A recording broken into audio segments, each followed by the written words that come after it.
Greetings, mathematicians. I'm excited today because this is the last notes that we need to take before we start our linear labs. So let's get going.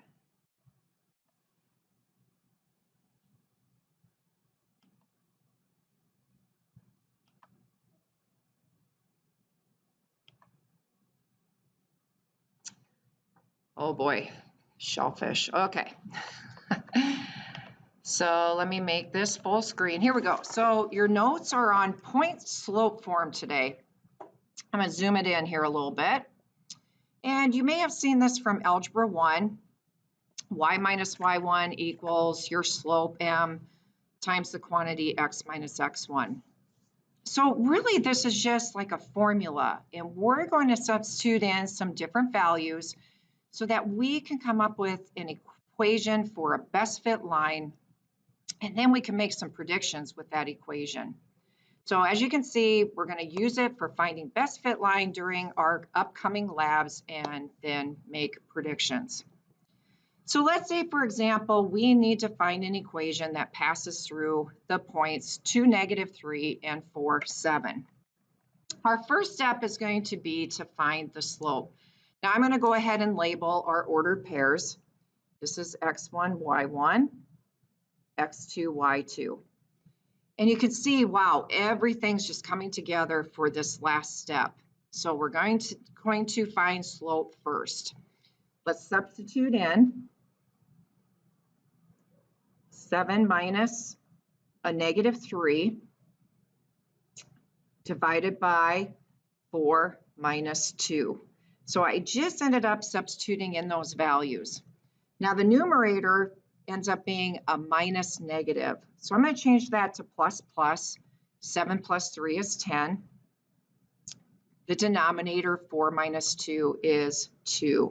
Now that's going to simplify to 5, and I'm going to end up using that in the formula for the letter M. Now it says to pick a point to substitute. I'm going to use 4, 7. Now you can use either point. I like to use the point that is both positive. So that's why I've decided on 4, 7. I'm going to label that x1, y1. In the formula, these are the values that we're going to substitute in. We know those 3 values. So let's go for it. Y minus y1 is 7 equals m. Our slope is 5 times the quantity x minus x1, which is 4. So what we just did was substitute. Now we're eventually going to solve here. The next step would be to distribute. On the right-hand side of the equation, we have 5 times this quantity, x minus 4. So we're going to go ahead and distribute that. Now I'm just going to bring down that y minus 7. We'll take care of that here in just a second. But we're going to distribute. 5 times x is 5x minus 5 times 4 is 20. Our last step then is to solve for y.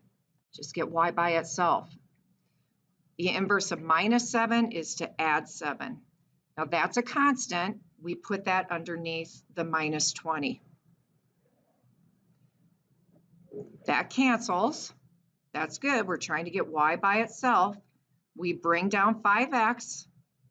-20 plus 7 is -13. This now is in slope-intercept. We can substitute different values in for x and make predictions then. Second example.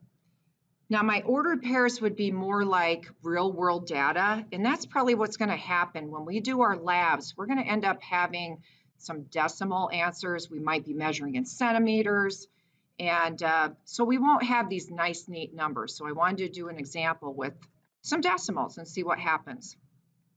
So let's say we were trying to find the best fit line, and these were the 2 points we thought, hey, that line looks pretty good. It's going through these 2 data points. I'm going to label x1, y1, x2, y2. The first thing we're going to do is find the slope. 4.7 minus 1.5. 5 minus 1. So I'm just substituting in those values. Now when I subtract, I'm going to get 3.2 for the numerator, 4 for the denominator. Now that would be what the slope is. We'd go up 3.2 and to the right 4 to get to from 1.5 to 5, 4.7. Now I'm going to actually simplify that. It's just going to be easier to use it in the formula. So I'm going to take a calculator, take 3.2 and divide it by 4.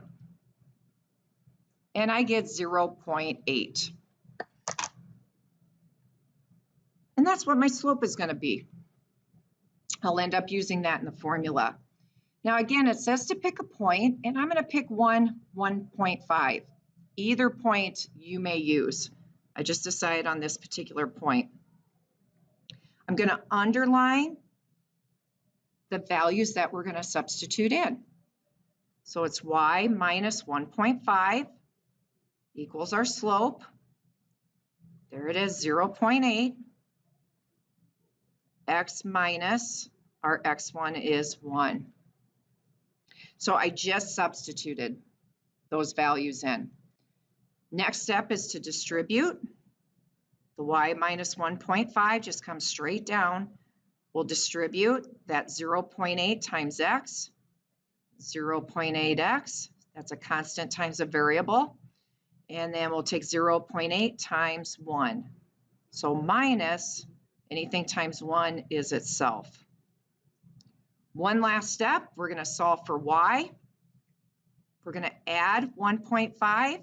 That's a constant. We'll put it underneath the 1.8. Cancel that out. So here's our equation in slope-intercept form. Y equals 0.8x. And I'll just type in negative 0.8 plus 1.5, 0.7, and it's a positive. So that would be our best line of fit. And again, what we can do is we can then make predictions by substituting values in for x. And actually, we could substitute a value in for y to see what the x value would be. So this concludes our point slope. We're going to start a lab here so that we can get some real world data and make some predictions.